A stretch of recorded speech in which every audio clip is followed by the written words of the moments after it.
Cuando cruzo la puerta de mi hogar en Mérida, el aire me recibe como un viejo amigo cálido, cargado del aroma a flores de bugambilia que bordean la calle, trayendo ecos de una vida que construí con mis propias manos. Esta casa es más que adobe y yeso, es el latido de décadas, turnos largos en el Hospital Juárez, noches desvelada cuadrando las cuentas bajo la luz de una lámpara, domingos en los que mi esposo y yo pintábamos las ventanas nosotros mismos, porque contratar a alguien era un lujo que no podíamos darnos.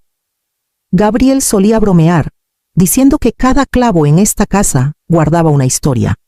Y no se me equivocaba. La cocina lleva el recuerdo de nuestro primer día de muertos juntos, cuando se nos quemó el mole. Pero nos reímos de todos modos. El patio trasero guarda la huella de las noches de verano escuchando el canto de los grillos, mientras planeábamos el futuro de Leonel. Cuando él era solo un niño, persiguiendo luciérnagas en el jardín. Incluso después de que Gabriel se fue, mantuve esta casa no solo para mí, sino para Leonel, para recordarle las raíces que lo criaron. Cuando Leonel se casó con Adriana el año pasado, me dije que la casa podría volver a ser un punto de reunión. Él se mudó a un departamento más cerca del centro, pero venía seguido, con su brazo alrededor de su nueva esposa y una sonrisa llena de promesas.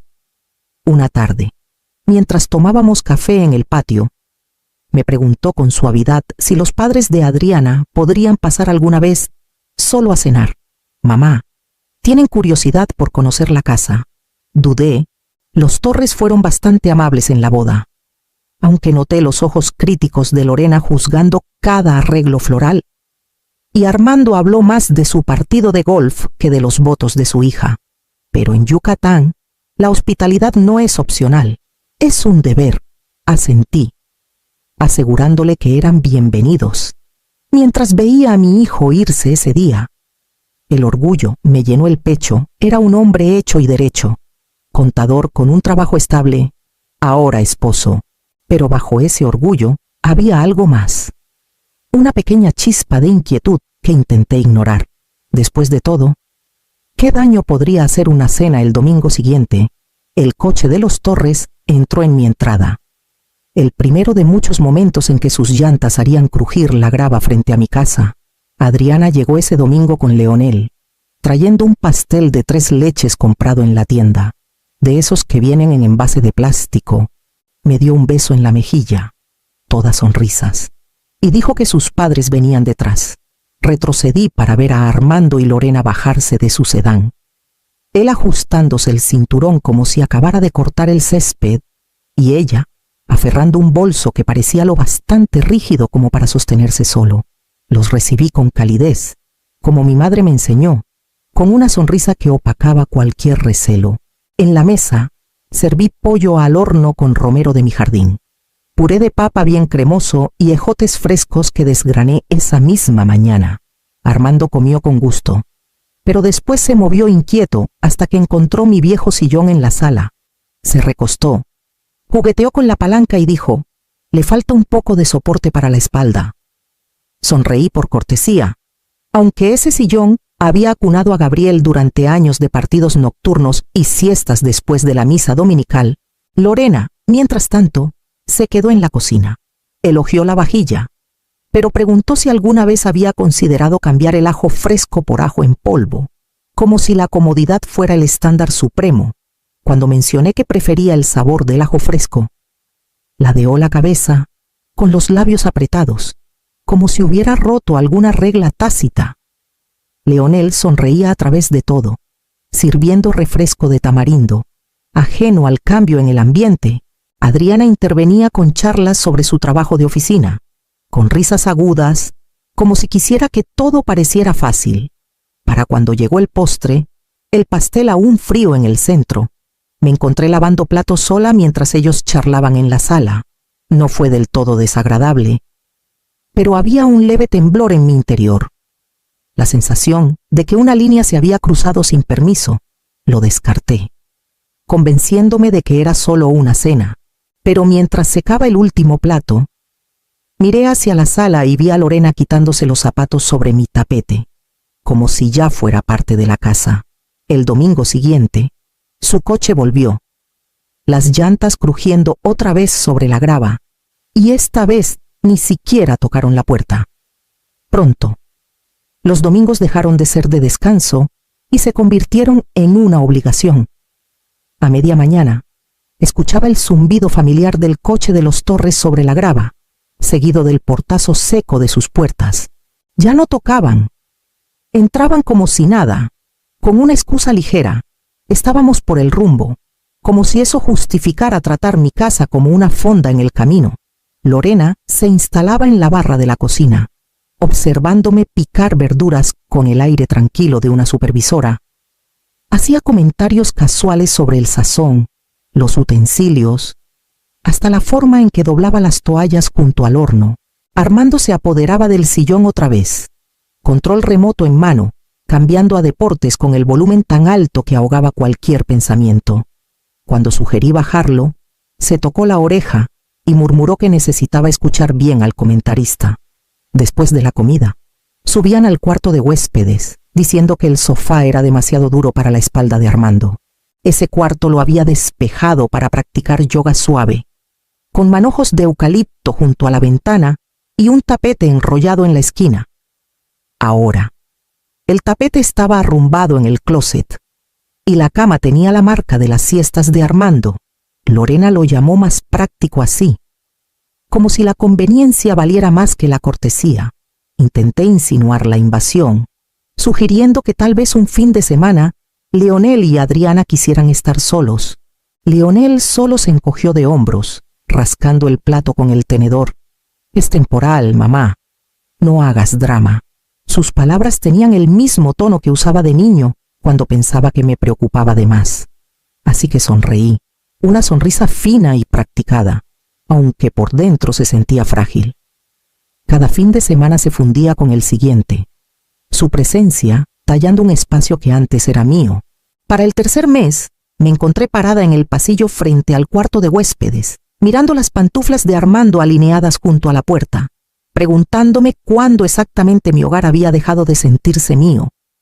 Un viernes por la tarde, encontré a Leonel solo en la cocina, sirviéndose un vaso de horchata antes de que llegara Adriana. Aproveché el momento para hablar claro. «Leonel», dije, manteniendo un tono ligero pero firme, «quizá este fin de semana podríamos estar solo nosotros, sin visitas. Me vendría bien un poco de calma en la casa». Me miró como si hubiera propuesto algo descabellado. Luego se rió, sacudiendo la cabeza. «Mamá, estás exagerando. Son buena onda. Solo es una visita o dos. ¿Por qué te molesta? ¿Una visita o dos?» Apoyé las manos en la barra, buscando apoyo. «No ha sido una o dos, Leonel. Han sido casi todos los fines de semana desde que te casaste». Se encogió de hombros, despreocupado, y dejó su vaso a medio tomar, como si la conversación no valiera la pena terminarla. Al día siguiente, mientras doblaba sábanas, probé otro enfoque. Estaba pensando, dije con naturalidad, en invitar a mi hermana Carmen de Cancún. Hace años que no ve la casa, solo por una noche, tal vez dos. La cara de Leonel se tensó. «Carmen, mamá, ¿sabes cómo es? Pregunta demasiado». Papá siempre decía que podía convertir una cena en un interrogatorio, y su esposo no para de hablar de política. No puedo relajarme con ellos. Dejé la sábana doblada lentamente. «¿Entonces puedes relajarte con los Torres cada fin de semana? Pero no con tu propia familia por una noche». Se movió incómodo, pero no respondió. El silencio dijo suficiente. Su lealtad estaba con Adriana y sus padres, mi comodidad, mi paz. Eran cosas que podía desechar sin pensarlo. Esa noche, mientras los Torres se instalaban otra vez, Armando estirándose en el sillón y Lorena rondando por mi cocina, Leonel se sentó en el sofá con Adriana, riendo por alguna anécdota como si todo estuviera en orden. Removí el guiso en la estufa, mis manos moviéndose por inercia mientras mi mente repetía sus palabras. La verdad me aplastaba, pesada como el calor del verano afuera en mi propia casa. Me habían ganado por mayoría, Y para el fin de semana siguiente, la prueba estaba esperándome en forma de 2 maletas grandes junto a la puerta principal. Era sábado por la tarde cuando llegué a la entrada, con las bolsas del mandado todavía traqueteando en el asiento trasero. La puerta principal estaba entreabierta y el sonido de voces flotaba hacia afuera. Entré y casi tropecé con 2 maletas grandes en el recibidor, plantadas como estacas en el suelo. Lorena apareció desde el pasillo, sonriendo como si nada fuera inusual. «Espero no te moleste, Teresa. Pensamos quedarnos unos días. La espalda de Armando anda mal otra vez. Y es más fácil no andar yendo y viniendo». Me quedé allí, con las llaves aún en la mano. «Unos días hasta el miércoles», respondió con ligereza, ya dando la vuelta hacia la cocina. Leonel dijo que no había problema. Cuando encontré a mi hijo, estaba recargado en la barra, desplazándose en su celular. «No es para tanto, mamá», dijo sin levantar la vista. «Solo un par de noches. Ya sabes cómo son». Quise recordarle que esta era mi casa, no de ellos, pero las palabras se me atoraron. En cambio, llevé mis bolsas a la cocina y comencé a desempacar, moviéndome alrededor de Lorena, que se posó en un taburete como si fuera la dueña del lugar. Más tarde, subí al cuarto de huéspedes. La cama ya estaba deshecha, las sábanas arrugadas como si alguien hubiera tomado una siesta. La bata de seda de Lorena colgaba sobre la silla que usaba para escribir mi diario, su tela pálida atrapando la luz de la tarde. Las pantuflas de Armando estaban alineadas junto a la puerta.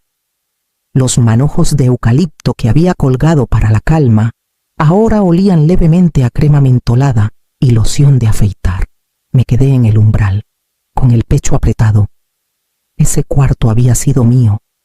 De una manera simbólica, el único rincón de la casa que guardaba para mí. Ahora no tenía rastro de mí. En la cena, Lorena preguntó si no me importaría cambiar de detergente porque el de lavanda le causaba comezón a Armando. Armando añadió que la presión del agua en la regadera de arriba era dura para sus hombros. Sonreí apenas, prometiendo anotarlo en mi lista, al otro lado de la mesa. Leonel comía sin levantar la vista, como si nada hubiera cambiado. Esa noche, acostada sin dormir, escuché sus pasos resonando por el pasillo, cada crujido del piso recordándome que ya no estaba sola en mi propio hogar. Esa noche me quedé acostada boca arriba, mirando el ventilador girar lentamente sobre mí. Desde el pasillo llegaba el ritmo constante de pasos, el arrastre pesado de Armando, el andar más ligero de Lorena, moviéndose como si esta fuera su casa. Una puerta chirrió al cerrarse, seguida del murmullo del agua en el baño de arriba. Cada sonido se clavaba en mi pecho como un peso. Cerré los ojos, pero en lugar de sueño, vinieron los recuerdos.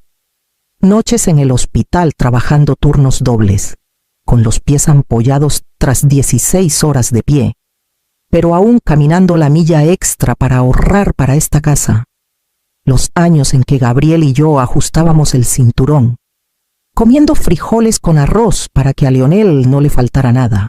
Cómo medíamos cada mejora, un cheque para las persianas, otro para la plomería, hasta que esta casa se convirtió en más que 4 paredes. Cada clavo, cada ladrillo me había costado algo, y ahora aquí estaba, desvelada mientras extraños decidían qué detergente debía comprar y cómo debía correr el agua en mis tuberías. Mi silencio había sido confundido con permiso. Tomé mi celular del buró, con la mano temblando. Por un largo momento dudé, el orgullo urgiéndome a callar, pero el orgullo ya me había mantenido quieta demasiado tiempo. Busqué el número de Carmen Díaz, mi amiga más antigua, antes directora de una escuela, ahora jubilada a las afueras de la ciudad. Sin pensarlo mucho, escribí: «¿Todavía tienes ese cuarto de huéspedes?». La respuesta llegó casi de inmediato, siempre. Dejé el celular, la luz de la pantalla desvaneciéndose en la oscuridad. Alivio y miedo se enredaron en mí, pero bajo ambos había claridad. Si seguía callada, me perdería por completo en esta casa que construí. Los pasos en el pasillo se desvanecieron. Luego cesaron por completo. El ventilador zumbaba. Me giré de lado, respirando estable por primera vez en toda la semana, sabiendo que mañana tendría que decidir qué hacer con la verdad que acababa de admitir. A la mañana siguiente, me moví sigilosamente por la cocina, preparando café como si nada hubiera cambiado. Lorena entró usando mi bata, preguntando si tenía té de manzanilla que no fuera tan floral. Le di lo que quería, con una sonrisa fina, y volví a la estufa. Pero por dentro, una nueva firmeza había echado raíz. Esa noche, me senté con Leonel en la mesa, esperando a que levantara la vista de su celular. Tu prima en Chetumal se cayó, dije, manteniendo el tono calmado. Necesitará ayuda por un tiempo. Manejaré para allá mañana. Me quedaré unos días. Asintió distraído, todavía desplazándose. Maneja con cuidado, mamá. Sin preguntas, sin preocupación por cuánto tiempo estaría fuera. Aceptó mi ausencia tan fácilmente como había aceptado la presencia de los Torres. Subí a mi cuarto y doblé algo de ropa en una maleta pequeña. En el tocador, dejé un sobre, adentro, con mi letra. Escribí, si necesitas espacio. Ahora lo tienes. Lo dejé donde sabía que Leonel lo encontraría, sencillo y sin adornos. A la mañana siguiente, Carmen llegó en su viejo sedán, con una leve sonrisa de aliento. ¿Traes todo?, preguntó. Saqué mi maleta, cerrando la puerta detrás de mí sin mirar atrás. En su casa, a las afueras, nos sentamos con café en su mesa de cocina, el sol cruzando la habitación en rayas cálidas. Escuchó sin interrumpir mientras le contaba lo que había pasado, asintiendo lentamente. Luego se inclinó y dijo, si estás lista para actuar. Conozco una compañía de mudanzas que me debe un favor. No había enojo en mi pecho, solo claridad. Acepté, y juntas comenzamos a hacer llamadas, sin dramas, sin escenas, solo un plan tranquilo desplegándose, paso a paso. Para el fin de semana, los de la mudanza estaban programados, las cajas serían etiquetadas, los arreglos se harían, la casa revelaría a su manera a quién pertenecía realmente. Una semana después, el rugido de un motor diésel resonó en mi calle, y observé desde la ventana de Carmen mientras una gran camioneta blanca de mudanza se detenía frente a mi casa. 2 hombres con uniforme bajaron, portando portapapeles, y comenzaron a descargar cajas marcadas con letras negras grandes Torres. Lorena abrió la puerta antes de que tocaran. Su voz aguda con confusión. Disculpen, ¿qué es esto? Uno de los mudanceros levantó el papeleo. Orden de entrega para la residencia Torres. Esta dirección. Armando dio un paso adelante, tartamudeando. No puede ser. No pedimos nada. El mudancero giró el portapapeles, señalando la línea con sus nombres escritos claramente. Aquí dice que sí, sin dudar. Entraron un colchón, una cómoda y una pila de cajas de cocina etiquetadas. Desde la acera de enfrente, casi podía escuchar el jadeo de Lorena mientras movían los muebles del cuarto de huéspedes. Su bata arrojada sobre una silla, como si ya no importara. Armando seguía insistiendo en que había un error, pero sus protestas sonaban más débiles cada vez que otro mueble cruzaba el umbral. Para cuando Leonel llegó a la entrada, los mudanceros ya estaban colocando un sillón en la sala. Se quedó helado, con las llaves colgando de su mano, el rostro pálido. ¿Qué demonios pasa aquí?, exigió. Lorena se volvió hacia él, con un destello de alivio en el rostro. Leonel, diles, esto no es nuestro. Pero el mudancero solo le entregó el manifiesto. Lo escaneó. Sus ojos saltando sobre las letras grandes con los nombres de sus suegros y su nueva residencia estampada claramente arriba. Miró las cajas apiladas contra las paredes. Luego, al espacio vacío donde antes colgaban mis manojos de eucalipto. El sobre que dejé en el tocador seguía en el buró, sin abrir hasta ahora. Lo rasgó, leyendo mi breve línea, y por primera vez, el silencio cayó pesado sobre la casa.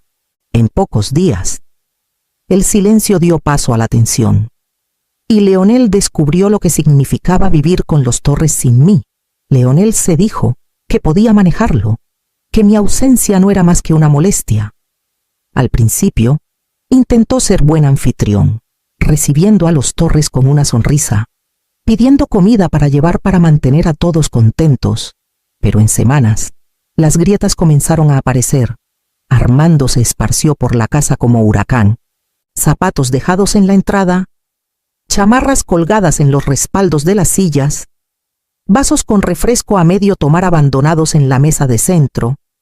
El sillón se convirtió en su trono, la televisión en su reino, con el volumen tan alto que los vecinos debían escuchar cada jugada de cada partido.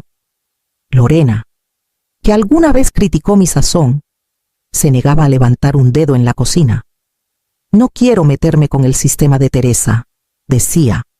Aunque yo ya no estaba, dejaba platos amontonados en el fregadero, ropa sin doblar apilada en esquinas. Cuando Leonel pedía ayuda, ella sonreía tensa y decía que no sabía dónde iba cada cosa. Las cuentas se acumularon después. Los gastos del mandado subieron, el uso del agua se duplicó, y la luz corría toda la noche con Armando quedándose dormido frente a la pantalla. Los mensajes de Leonel comenzaron a llegar a mi celular. ¿Dónde guardas las bolsas de la aspiradora? ¿Cómo haces el pollo asado otra vez? La lavadora huele raro. ¿Qué hago? Los leía. Luego dejaba el celular sin responder. Los días se alargaron en semanas. El tono de Leonel pasó de confiado a desesperado. Se quejaba de cansancio, de sentirse como extraño en su propia casa, de no poder respirar sin que alguien le exigiera algo. Cada palabra cargaba la misma asfixia que yo había vivido, solo que ahora era su carga. Y mientras él lidiaba con el peso de sus decisiones, yo me sentaba con Carmen, planeando en silencio el paso final para reclamar lo que era mío. La casita que encontré cerca del Paseo de Montejo era pequeña, pero perfecta. Sus paredes de ladrillo no guardaban más memorias que las mías. Y eso se sentía como libertad. Planté geranios en macetas de barro junto a las ventanas. Veía las barcazas moverse por el río y dejaba que el sonido de las gaviotas reemplazara el zumbido interminable de una televisión demasiado alta. Carmen venía seguido. Nos sentábamos en la mesa de la cocina con té, el vapor enroscándose entre nosotras mientras hablábamos de cosas simples, libros, viejos colegas, el ritmo de días que no le pertenecían a nadie más. El silencio no estaba vacío, era reparador, como respirar aire tras estar sumergida. Por vecinos supe que Leonel había puesto la casa en venta. La vendió por menos de lo que valía. El lugar desgastado y opaco por meses de descuido. Una nota en línea mencionaba reparaciones menores necesarias. Aunque las fotos decían la verdad, cuartos desordenados, un sillón manchado, ropa desparramada sobre camas que alguna vez estuvieron bien tendidas. Ya no era el hogar que construí. Al principio, pensé que la pérdida me dolería, pero no fue así. La casa había perdido lo que la hacía sagrada mucho antes de la venta. Lo que quedó fue mi entendimiento que las paredes y los muebles pueden ser tomados, pero los límites, una vez puestos, son más fuertes que cualquier escritura. Por las tardes, caminaba por el sendero junto al río, el aire cargado de sal y jazmín, sin sentir deseo de mirar atrás. Le había dado a Leonel todas las oportunidades para verme, para escucharme, y él eligió otra cosa. Mi papel ahora no era pelear por espacio, sino vivir en el que había reclamado, y mientras cerraba la puerta cada noche, con una sola llave en la mano, sabía que finalmente me pertenecía a mí misma,